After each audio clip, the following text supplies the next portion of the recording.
छठे नंबर पर कौन है? अच्छा, नावे मीर में या आम किताबों में बस इतना ही कह दिया जाता है अस्माए सित्ता मुकब्बरा। अस्मा जमा हो गई इसम की, यानी बहुत सारे अस्मा, और सित्ता का मतलब है 6। मुकब्बरा का मतलब है कि वो मुसग़्ग़र ना हो, तस्ग़ीर उनकी ना बनाई गई हो, क्योंकि तस्ग़ीर उनको बना लेंगे ना तो फिर इस सूरत में उनका ये इराब नहीं होगा जो यहाँ पर बताया जा रहा है।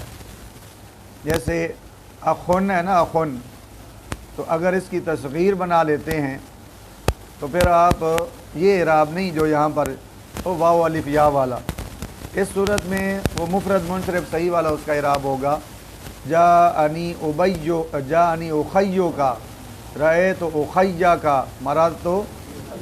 देखो तीनों सूरतों में उसका इराब जो है वो रफ़ा नसब जर के साथ आ रहा है, नहीं आ रहा? उखय्यो का, रहे तो उखय्या का, मराद तो बे उखय्ये का। तो इसलिए मुकब्बरा का जब लफ़्ज़ कहा तो इससे कौन सी सूरत निकल गई कि अगर यही अस्मा हो लेकिन तस्ग़ीर बनाई गई हो तो फिर ये इराब नहीं होगा। लेकिन ज़हन में रख लें कि यहाँ 3 शर्तें और भी हैं अस्माए सित्ता मुकब्बरा के इस इराब के लिए कि जो वाव अलिफ या के साथ आएगा, इराब बिल हरफ आएगा। ताउल मुस्तफ़ा क्या कर रहा है? जल्दी कर।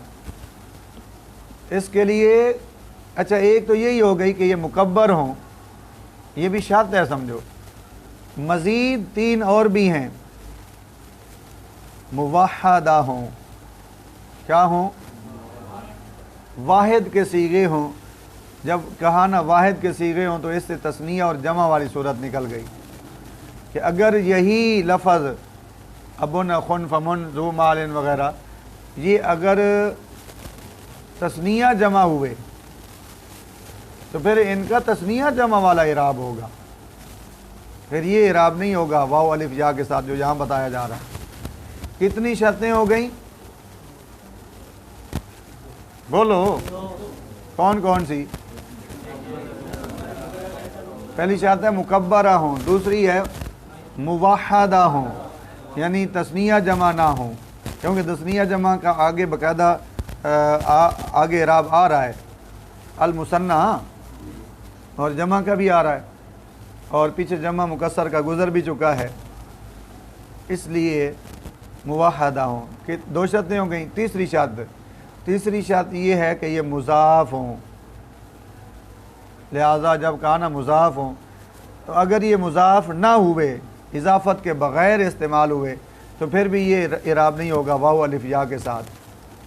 मसलन जाअनी अबुन, रहे तो अबन, मराद तो बे अबिन।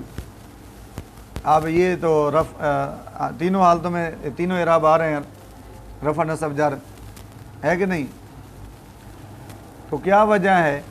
हालांकि अस्माए सित्ता में से तो ये है कि नहीं है? अच्छा, अस्माए सित्ता मुकब्बरा उन्होंने कहा था तो ये मुकब्बर भी है कि नहीं है? तस्ग़ीर तो नहीं है ना, तो फिर भी वो इराब नहीं आ रहा वाव अलिफ या वाला। आप एक सवाली अंदाज में समझ लें। नावे मीर जो तालिब इल्म पढ़ा हुआ है मुकम्मल, तो अगर उससे आप ये सवाल कर दें ना कि अस्माए सित्ता मुकब्बरा का क्या इराब होता है, वो यही कहेगा आपको जी अस्माए सित्ता मुकब्बरा का ये इराब होता है कि हालत रफ़ी में ज़म्मा होता है, हालत नस्बी में फ़तह होता है और हालत जरी में, यही जवाब देगा ना। तो आप फिर उसको ये सवाल कर दें कि जाअनी अबुन, रहे तो अबन, मराद तो बे अबिन, अस्माए सित्ता मुकब्बरा में से तो अब भी है कि नहीं है? अच्छा, आपने कहा मुकब्बरा हो, ये ज़ाहिर है तस्ग़ीर का सीगा भी नहीं है।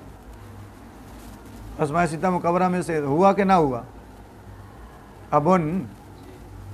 तो फिर वो जो इराब आपने बताया वो तो इराब नहीं आ रहा वाव अलिफ या के साथ। इसकी रफ़ी हालत वाव के साथ होगी, नस्बी हालत अलिफ के साथ, और जरी हालत जानी अबू का, रहे तो अबा का, मरा तो बे अबी का। तो देखो जानी अबुन, रहे तो अबन, मरा तो बे अबिन में तो ऐसा नहीं है, हालांकि अस्माए सित्ता मुकब्बरा में से है कि नहीं? तो आपके सामने इस वक्त इसका जवाब आ चुका है कि बाकायदा एक शर्त लगाई जा रही है तीसरी कि ये अस्मा जो हैं ये मुज़ाफ़ हों, तो फिर ये वाव अलिफ या के साथ इराब आएगा। और जानी अबुन रहे तो अबन मरतब अबिन में जो बताया जा रहा है तो ये तो मुज़ाफ़ ही नहीं है मुज़ाफ़, इस वजह से ये इराब भी ना आया वाव अलिफ या वाला। अच्छा, ये मुज़ाफ़ तो नहीं है, तो अब ये उमर सदीक तुम बताओ, जानी अबुन रहे तो अबन मरतब अबिन, इसमें जो अब है ये 16 किस्मों में से किसके खाते में जाएगा? सिर्फ उमर सदीक बताया और कोई ना बोले। इसम मुतमक्किन की 16 किस्में पढ़ी है ना, आपको मैंने फिर कहा कि याद करके लाएं, सुनी भी हैं आपसे तकरीबन, जल्दी बता दो।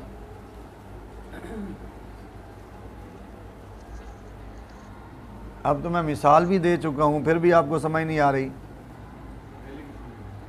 शाबाश, ठीक है। हाँ, पहली में या आप दूसरी में भी इसको ला सकते हैं।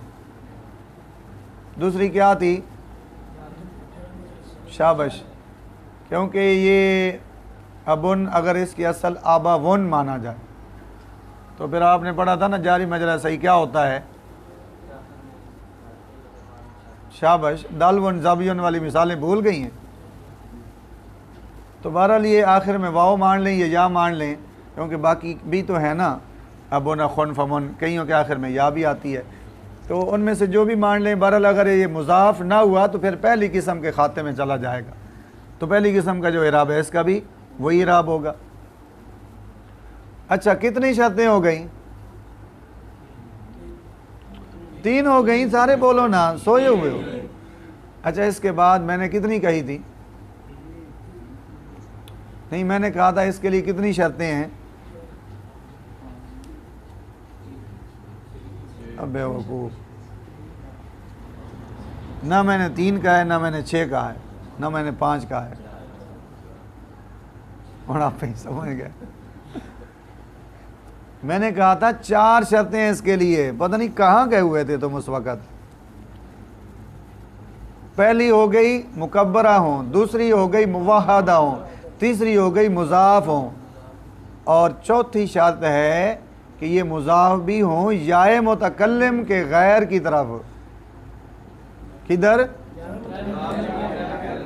क्योंकि इजाफ़त तो उस वक़्त भी होगी जब ये किधर मुज़ाफ़ हो रहे होंगे, याए मुतकल्लिम की तरफ, लेकिन उस वक़्त ये इराब नहीं होगा वाव अलिफ या वाला। देखो ना, 3 शर्तें तो पाई गई। मिसाल के तौर पर जा अनी अबी, रहे तो अबी मरतब अबी, जानी अखी, रहे तो अखी मरतब अखी, 3 शर्तें पाई जा रही हैं। मुकब्बरा हों, ये मुकब्बर है कि नहीं है? मुवाहदा हों, है कि नहीं है? मुज़ाफ़ हों, है कि नहीं है? लेकिन एक चौथी शर्त भी है, क्या? या मुतकल्लिम के गैर की तरफ मुज़ाफ़ हों, ये चौथी हो गई। इन आंदे ने कि होनी चौपड़ी हुई तो होनी 2-2। ये आंदे ने कि इजाफत भी होवे तो इजाफत ही किधर होवे? या मुतकल्लिम दे गैर की तरफ होवे, या मुतकल्लिम की तरफ ना होवे। अजकल वाले जेडे फकीर हैं वही आंदे कि पैसे भी देवो तो 100 वाला नोट देवो, 10 वाला नहीं देवो। समझ गए? तो इसलिए यहाँ भी वही सूरत हाल है कि ये इतने शहजादे हैं अस्माए सित्ता मुकब्बरा कि ये ऐसे वैसे नहीं बन जाएंगे, वाव अलिफ या के साथ इनका इराब नहीं आ जाएगा। इनके लिए बहुत सारी चीज़ों को मलहूज़ खातिर रखना पड़ेगा। मैंने 4 चीज़ें आपको बताई हैं, चारों आपको मालूम होनी चाहिए। मसलन आपसे यूँ सवाल भी हो सकेगा कि अस्माए सित्ता मुकब्बरा जो हैं इनका जो इराब हरफी है, यानी वाव अलिफ या के साथ जो इराब आता है इराब बिल हरफ, तो इसके लिए क्या शराइत हैं, कितनी शराइत हैं, कौन कौन सी हैं? वाव अलिफ या के साथ इराब आने की शराइत कितनी हैं, कौन कौन सी हैं, वो मैंने आपको समझा दी हैं। समझ गए?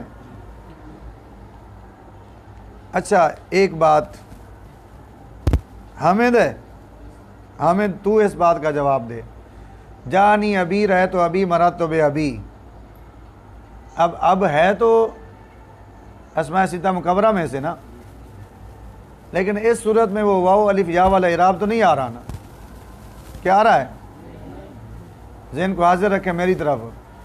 तो ये जो जानी अबी रहे तो अभी मरातब अभी है, ये उन 16 किस्मों में से किसके खाते में है? बाकी सारे खामोश रहा करो। नहीं, वो 16 किस्मों में से फाइनल करके आप बताएं ना, कौन सी किस्म है? पहली है, दूसरी है, तीसरी है, चौथी है, पांचवी है, 10वीं है, कौन सी? चौथी किस्म।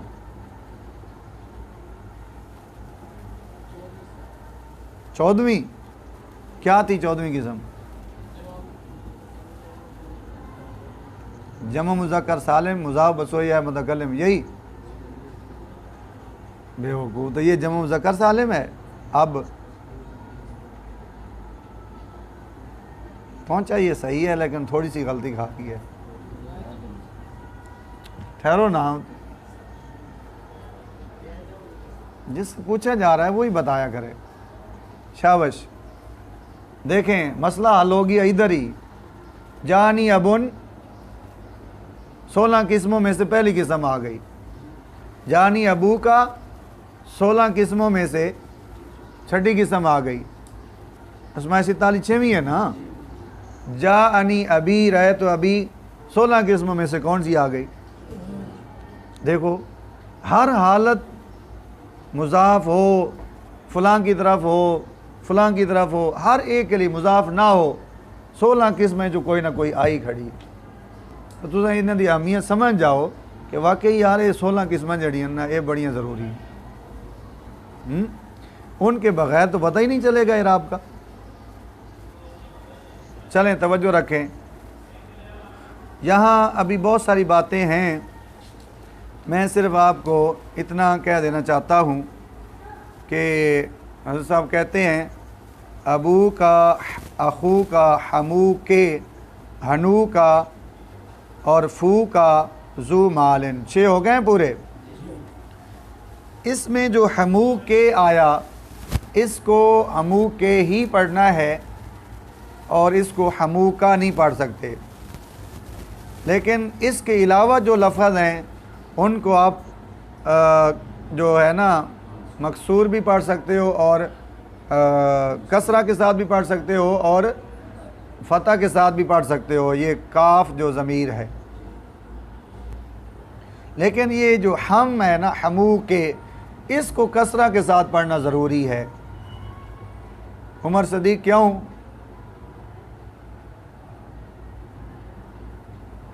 अच्छा टाइम बचाते हैं। ये सारी चीज़ें आपने पढ़ी हुई हैं।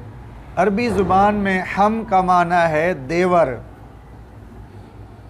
ये अरबी ज़ुबान का लफ्ज़ है। हमारी उर्दू ज़ुबान में इसका माना क्या है? सुने हुए देवर जी कि सुने को नहीं? उमर सदीक हैरान हो गया सुन के।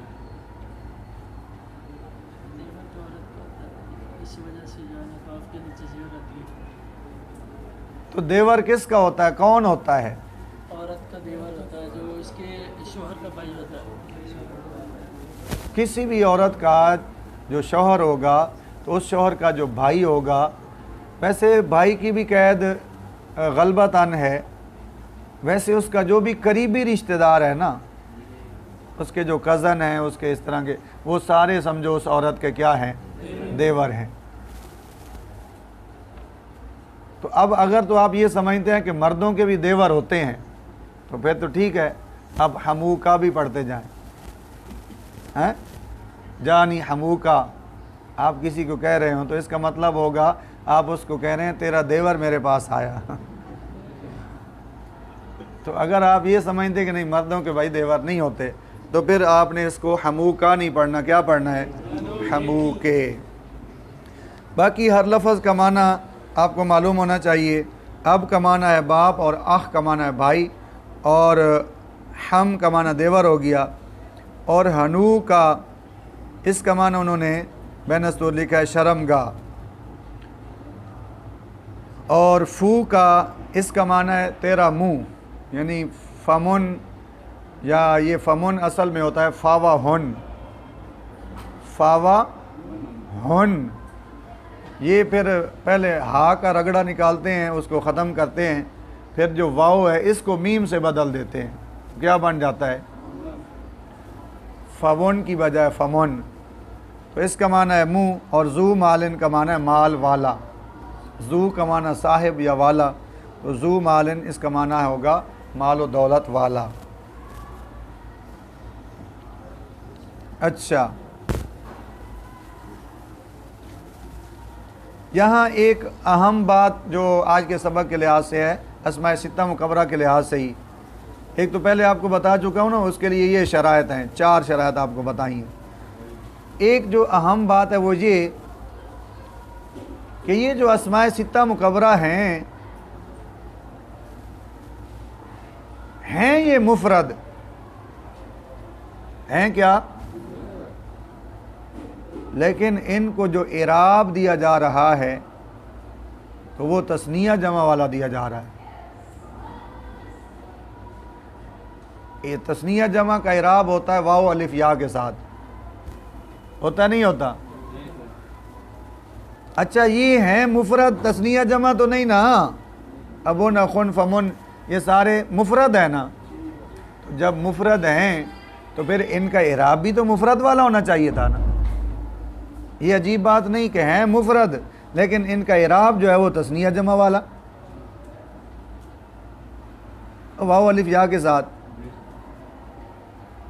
तो लिहाजा ये मोतरज़ का सवाल है कि जनाब जब ये हैं मुफरद तो फिर इनका इराब भी मुफरद वाला होना चाहिए था, इनको इराब जो है तस्निया जमा वाला क्यों दिया गया? इतना समझ आया? इसका जवाब ये है कि जनाब हैं तो ये मुफरद, लेकिन 2 वजहें हैं जिनकी बिना पर इनको इराब तस्निया जमा वाला दिया गया। कितनी वजह हैं? 2 वजह। अच्छा, पहली वजह ये है कि इनको तस्निया जमा के साथ मुशाबहत हासिल थी। हसन तेरे पीछे कोई बैठा है?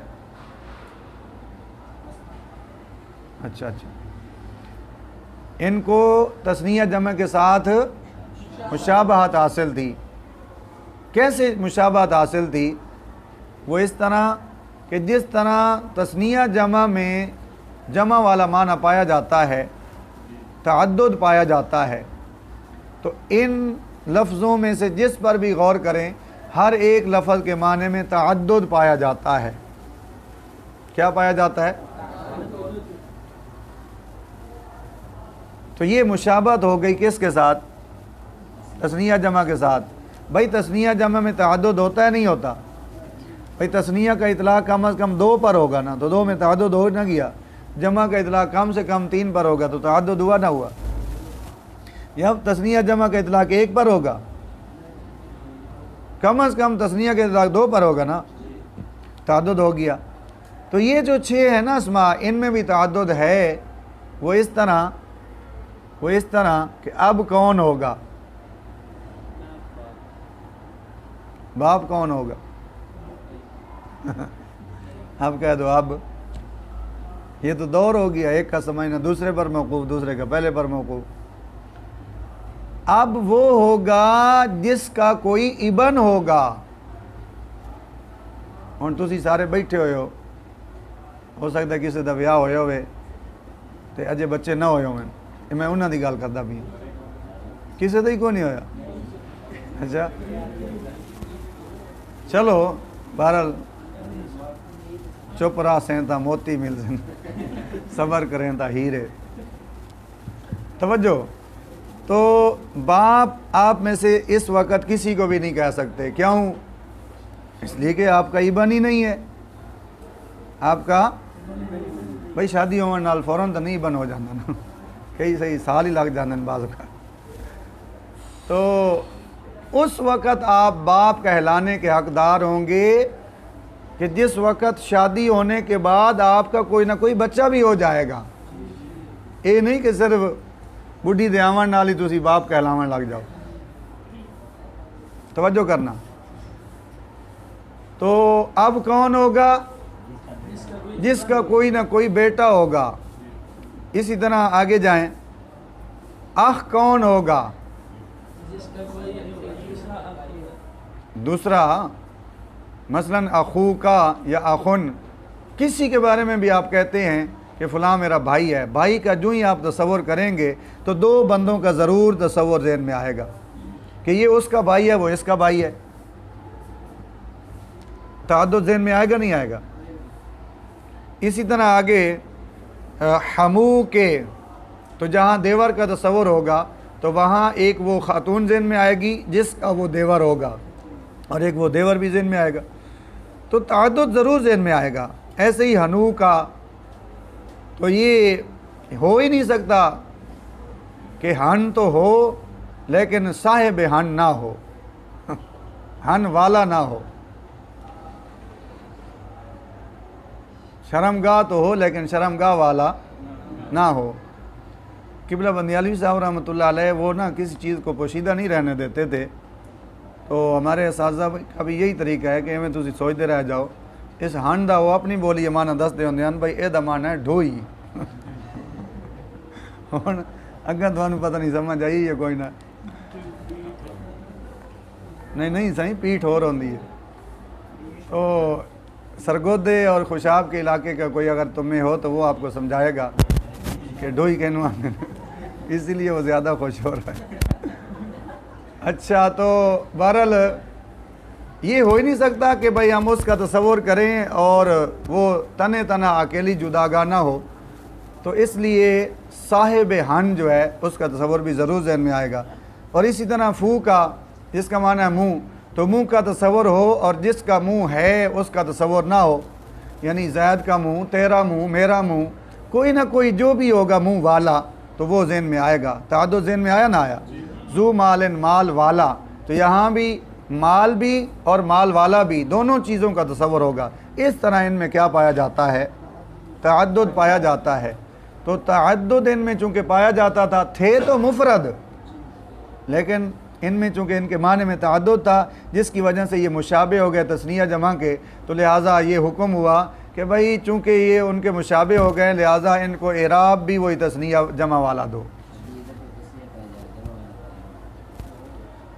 असल में बात यह है कि ये ना तो इल्म सरफ़ है और ना ही वो दूसरे उलूम हैं जिनमें वो जनाब लफ्ज़ में बोल रहा था तअद्दुद का, तो तअद्दुद तस्निया में भी होता है, जमा में भी होता है। तअद्दुद का लफ्ज़ नहीं समझे आप। और जमा का इतलाक़ मंतिक़ की किताबों में, फ़िक़्ह उसूल फ़िक़्ह की किताबों में जमा का इतलाक़ दो पर भी हो जाता है। ये आप कई जगहों पर पढ़ेंगे, चंद दिन बाद ये मंतिक़ में भी आप पढ़ेंगे। हमारी उर्दू में भी हम सियाल शरीफ में पढ़ते थे तो अक्सर लोग ये कह रहे होते थे कि आयता भाई पीर सियाल दे बड़े मुरीदैन आयो हैं, आज बड़े पीर सियाल दे मुरीदैन आयो हैं। वो की लफ्ज़ बोलते पे होंगे, तस्निया दा सीगा है लेकिन जमा दे उत्ते इतलाक हो रही है। उर्दू विच होंदा रहिंदा है ते इंग्लिश विच ही होंदा है, जमा दे सीगे दे इतलाक दो दे उत्ते। इस वास्ते तुसां ये ना आखो भाई जमा का इतलाक तो त्रै ते होंदा है, ये तो दो चीज़ां ही थे। चलो बहरहाल अच्छा सवाल है आपका। इस तरह के सवाल जो भी आपके ज़हन में आए आप किया करें। आगे देखें, एक दूसरी वजह कि इनको इराब बिल हरफ क्यों दिया गया। मुफरद थे तो इराब बिल हरकत होना चाहिए था, मुफरद वाला होना चाहिए था। तो दूसरी वजह ये है, अब दूसरी वजह बता रहा हूँ, पहली आपके ज़हन में आ गई है। दूसरी वजह ये है कि असल में ना, ठीक है ये थे तो मुफरद, तस्निया जमा नहीं थे, लेकिन इसके बावजूद इनको इराब दिया गया तस्निया वाला, जमा वाला। वजह ये थी कि अगर सारे ही मुफरादात का इराब बिल हरकत होता, सारे दा टोटल आल टू आल, ते तस्निया जमा दा इराब बिल हरफ होंदा, तो फिर इनके दरमियान मुनाफरत पाई जाती, इनके दरमियान वाशत तामा पाई जाती। इस मुनाफरत, इस वाशत को ख़त्म करने के लिए कहा गया कि कुछ मुफरादात भी ऐसे होने चाहिए कि उनका इराब वो तस्निया जमा वाला हो, ताकि इनकी जो मुनाफरत है, वाशत है, वो ख़त्म हो जाए। समझ आई। तो कुछ मुफरादात ऐसे मुंतखब किए गए कि उनको इराब तस्निया जमा वाला दे के अब कहा गया वेखो भावें ये मुफरादात हैं, फिर भी इन्हों का जड़ा इराब है वो तो तस्निया जमा वाला है ना, लिहाजा ये कई मुफरादात जड़े वो भी इंदे होंदे जिस तरह तस्नीया जमा होंदे। तो इस मुनाफरत को ख़त्म करने के लिए इनको क्या दिया गया, इराब बिल हरफ दिया गया। समझ आई वे। लेकिन हुण इतराज़ां दा सिलसिला तो बड़ा लंबा है। चलो मेरा एक ज़ौक है, मैं आंदा इस तो एक दो मज़ीद इन्हां दे विचों इतराज़ और ही काट लईए। अच्छा, अगर मुनाफरत ही ख़त्म करनी थी, अच्छा पूरे मुफरादात दे विचों ये 6 तुहानू नज़र आया और कोई ना? मेरा इतराज़ नहीं समझे आप। किसी और मुफरादात का इंतखाब कर लिया जाता, किसके लिए? वाव अलिफ या इराब देने के लिए। इनका इंतखाब क्यों किया गया? सवाल समझ आ रहा है? अच्छा, फिर 6 का इंतखाब क्यों किया गया? 6 से कम का कर लिया जाता, 6 से ज़्यादा का कर लिया जाता। ये डबल सवाल हो गया। मैं ज़रा मुख्तसर कर रहा हूँ। जब कहा गया ना कि मुनाफरत को ख़त्म करने के लिए कुछ मुफरदात का भी इंतखाब किया गया, तो इस पर 2 सवाल हो गए। कितने? पहला सवाल तो ये हुआ कि जी अगर मुनाफरत ही ख़त्म करनी थी तो फिर और कोई मुफरदात तलाश कर लिए जाते। यही आपको नज़र आए थे पूरे ज़ख़ीरा मुफरदात में। एक तो ये सवाल। दूसरा सवाल ये हुआ कि 6 का इंतखाब क्यों किया गया? 6 से ज़्यादा का कर लिया जाता, थोड़े का कर लिया जाता। इन 6 में क्या हिकमत है? समझ आइए। दोनों का जवाब भाई, 6 का इंतखाब करने में ये हिकमत है।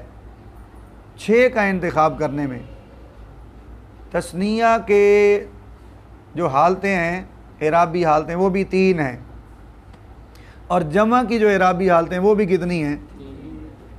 3 जमा 3 6 हो गई।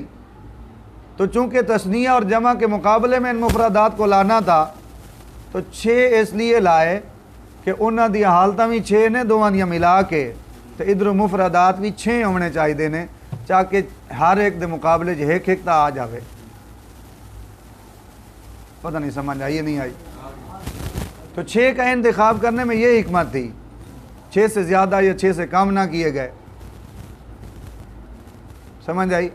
देखो ना, अगर 6 से कम होते, मसलन 4 होते, 2 होते, तो फिर तो एक एक हालत का मुकाबला करते ना। यहाँ अब 3 तस्निया के मुकाबले में हो जाएंगे, 3 जमा के मुकाबले में हो जाएंगे। अब दूसरा सवाल कि जी इनका इंतखाब क्यों किया गया? इनके अलावा और थोड़े थे, और क्या इंतखाब कर लिया जाता? ये सवाल हुआ था ना। इसका जवाब ये है कि जो कैटेगरी इन 6 में पाई जाती है वो पूरे ज़ख़ीरा मुफरदात में से और किसी में भी नहीं पाई जाती थी। समझ आइए? सही सजाद, देखना कारी साहब बैठे हुए हैं। कारी साहब मस्जिद में बैठे हैं, 1 मिनट बुलाना उनको। तो इन 6 में जो कैटेगरी थी वो और किसी में भी। अच्छा, वो कैटेगरी क्या है? वो कैटेगरी ये है कि इन 6 में से हर एक के आखिर में ऐसा हरफ था जो इराब बनने की सलाहियत रखता था। इन 6 में से हर एक के आखिर एक ऐसा हरफ था जो इराब बनने की सलाहियत रखता था। लेकिन इन 6 के अलावा बाकी पूरे मुफरदात में कोई ऐसा नहीं था कि उसके आखिर में ऐसा हरफ हो जो इराब बनने की सलाहियत रखता हो। ये वजह बनी कि इन 6 का इंतखाब किया गया और इन 6 के अलावा का इंतखाब ना किया गया। चलो, ये जो मैंने बातें की अस्माए सित्ता मुकब्बरा के हवाले से, ज़ाहिर है नफ्स मसला आपने वो शुरू से पढ़ना शुरू किया। उस दिन भी मैंने आपको कहा इसको ज़ुबानी याद करके लाएँ। आगे होके बैठो ना साईं। तो ये बातें बहुत अहम हैं जो अभी मैंने आपको समझा दी हैं, बता दी हैं। तो इनका तर्जमा कर लो थोड़ा सा, फिर बात को ख़त्म करते हैं। कहते हैं मुज़ाफ़तन इला गैर याल मुतकल्लिम। सारी बात आ गई जो मैंने आपको कहा था ना, 4 शर्तें हैं। मुकब्बरा या इन्होंने नहीं बताया, मुवाहदा नहीं बताया, लेकिन वो आपके ज़हन में होना चाहिए। और मुज़ाफ़ हों और मुज़ाहिब भी हों या मुतकल्लिम के गैर की तरफ, इनकी रफ़ी हालत वाव के साथ होगी, नस्बी हालत अलिफ के साथ होगी और जरी हालत या के साथ होगी।